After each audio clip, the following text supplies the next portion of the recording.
can. So this is the You've been drinking. No. That's no. Oh. That's stumbling. What's a stumbling? Stumbling. Yeah, that's your team. Sorry, we're not on the radio. I could say that. That's rude. You hurt my heart. I know. That's okay. Millennial. Where did he go? He went to Arizona and then they fired him, and then they fired him Really? there too. So. I didn't know that. But I bet you they wish they had him back because his first 4-year record was better than the guy they have now. Jimbo. And y'all ready?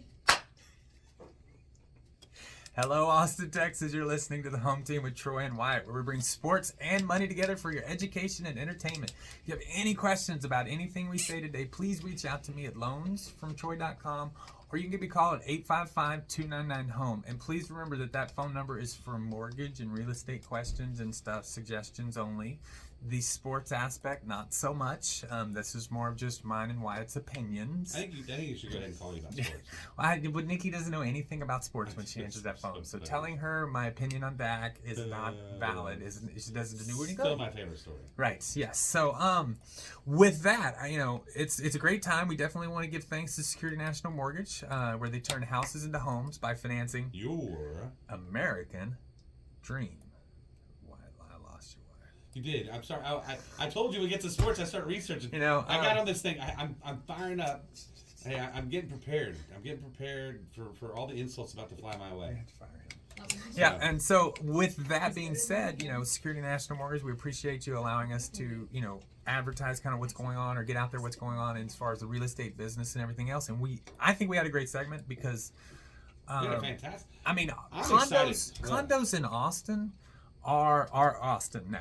I mean, they weren't 15 years ago. They are, condos are Austin now. I mean, they just are. I mean, we have, high-rise condos. I didn't even know what a high-rise condo was 10 years ago, and they're everywhere now. No, we did not know what we knew what a one-room flat was back in the day. Now we are, right? And, so that's Austin. So to have, Jonathan Hubbard and Wesley Wagner on to go over the completion of their project, Circa at the Domains, is, Domains. There's only one, the domain.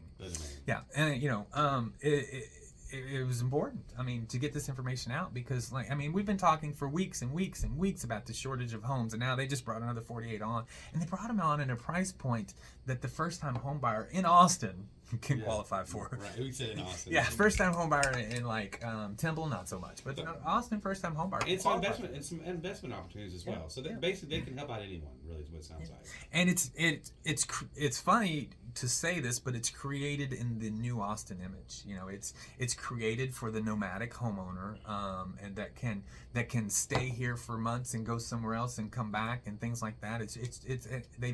They've created everything for the new Austin. Yeah. As much as whether I like it or love the new Austin, there's parts about it I like, there's parts about it I don't. It is the new Austin, and this real is quick, built for it. How many are left?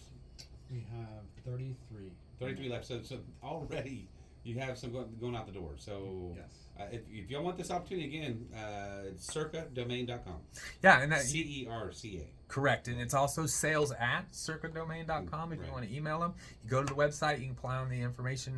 There's a little question us or fill out or ask us box down at the bottom. It's a great site too. Great pictures, man. At least go check out the pictures. You'll love it. And with that, so we want to thank you guys. And with that, but this is, for me, this is the fun part, right? We've done all our hard work. And then we have to then talk about local sports, just local sports. And, if you're local, it's obviously, well, it's obviously Longhorns. Our own quasi-professional team is Longhorns. Yeah, and then of course, if you're in Texas, it's football, right? Right. So, and guys, I don't know if you know this, but I think that the new recruits are in the vehicles right now driving to the university to start, fall camp. Fall camp's around the corner. We're like so close. I can feel it. So are y'all going to win the national championship? Longhorns? Every year, right? This year for sure. But every year you say that. We're talking about this year. Why do you want to bring up old stuff? I'm just saying, you say it every year. And y'all have won how many again? It doesn't Aside matter. from the one you claimed in 45 when everybody was I don't at claim war. it every year. I haven't claimed it every year. You have claimed it. The best part about it's this... It's tough being wrong. The best part about this is that I'm talking to an Aggie, right, who has they have given their coach a national championship trophy before he coached a game. Pretty much, though. He's been there for like 4 or 5 years and just went 5-7. I'm not gonna lie to you. I have to agree. I have to agree with you on that one. I'm not even gonna argue. Look, you guys are going to settle this next year when both teams are I know, right? You're going to finally be able to settle this. And this is what I'm excited about. This is what I was telling them last time is that bring it back. most of the time, the Aggies and the Longhorns have not been powerhouses at the same time. No, they haven't. And so I'm hoping that this year they both have awesome years. So it's the battle of all battles. I really do hope that 2024 has 2 strong teams playing each other. Would make me happy. And at that point, I wouldn't. Well, yes, I'd be upset if the Aggies lost, but I'd be less upset if it was 2 good strong teams. So that's what I'm excited for. Yeah, I mean, you say that but the Longhorns are beating them so many times, but yet they still don't. He does that from 18. What, 82? The first one, the last one, and most all of them in between. You got to start with the ones when you were alive, and at that point, we're probably ahead. Just kidding. But it's pretty close. I've been alive a long time. It's closer. Well, that's right. You're back, 82? Yeah, I'm a 70 model. Oh, 70 model? Yeah. Okay, yeah. Just remember that. Well, yeah. That's when they had leather helmets, though. Yeah. But, so you played back then. So the best part about what's going on right now is that the Longhorns, for their football team, this is exciting, right? I mean, you got to think since probably 2009. I mean, that was a long time ago. Last year with Cole. Yeah, I mean, since then, the injury against Alabama. Yeah, this is the first time that they've had a solid returning offensive line. They've had continuity in their staff. They have more juniors than freshmen. I mean, there are so many things to be excited about if you're a Longhorn football fan right now. They have this unbelievable arm talent of a quarterback. Now, whether he can put it together on the field, we'll see. But he did cut his mullet. Cut his hair. He cut his mullet. Yeah, the mullet's gone. Dude, I'm looking at a picture right now. I was like, wait, who is that? Oh, wait a minute. Yeah, he looks like a quarterback. Yeah, he doesn't look, and but like I said, again.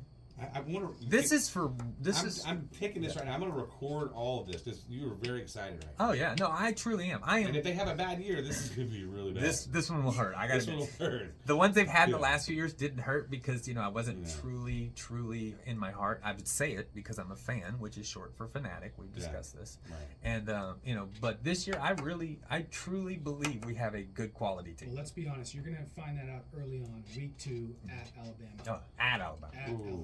That's a tough one. It's always a rough one. Almost had them last year. Yeah, and Alabama has a good team this year. Alabama didn't have a good team last year. Alabama did not. Yeah. By Alabama standards, they did. Well, they had a good team. Fair enough. Well, they had a good team. Yeah. By Alabama standards, they did not, but they had a really good team. I mean, but you got to think if they didn't have a Heisman first-round quarterback, they would not have won that game last year. That Alabama would not. That last drive was absolutely. That was Bryson being like, "Hey guys, I'm special for a reason. Watch this." Aggies almost beat Alabama. Who else? I mean, they almost lost like 3 or 4 different games. Yeah, but they were on the third-string quarterback at that game. Right. The kid who threw 4 interceptions, who was committed to Texas. So. But left why? To go throw 4 interceptions to A&M in Alabama. He left because of the previous coach. Sure. Yeah. So I mean. So are you a Longhorn fan? Growing up here in Austin, or? Yes, I haven't had as much time to focus on it since we've been in all these projects. Right.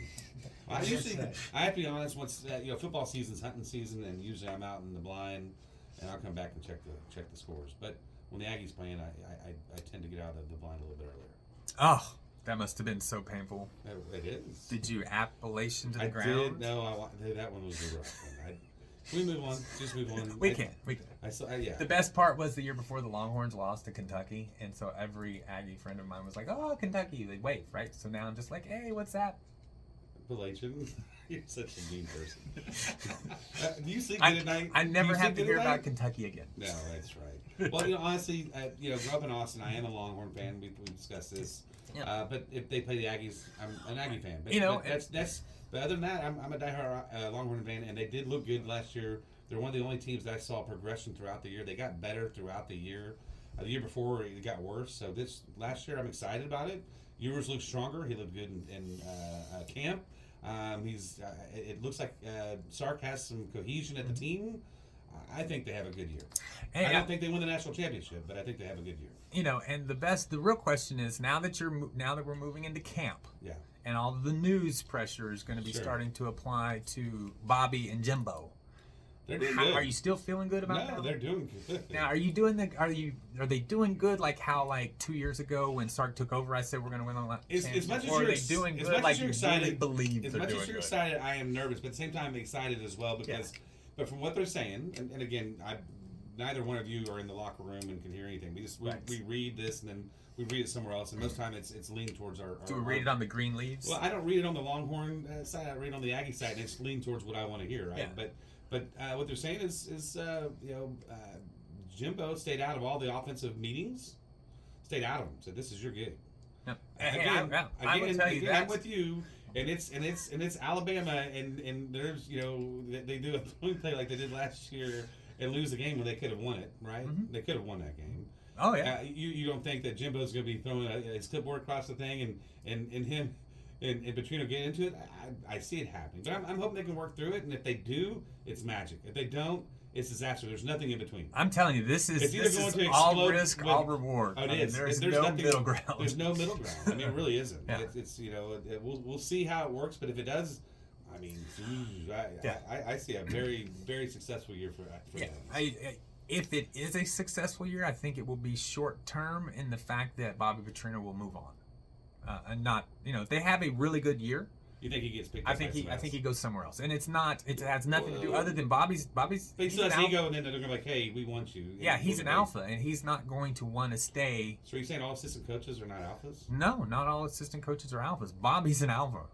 He's a major alpha. He's an alpha. Right. Yeah, and Jimbo's an alpha. That's why. I mean, you just think. I mean, if you put two alphas in a room and give one of anything in the middle of them, one of them's going to get hurt. Right. I mean, and that's what I see. We'll see. Yeah. I'm like I said, I am not interested in Aggie football as far as for the football. You are I am too. 100% interested in watching them this year for this aspect of it because I want to see this live. Well, we'll see. Gig 'em Aggies. Yeah, absolutely. Hey, everyone, you've been listening to the home team.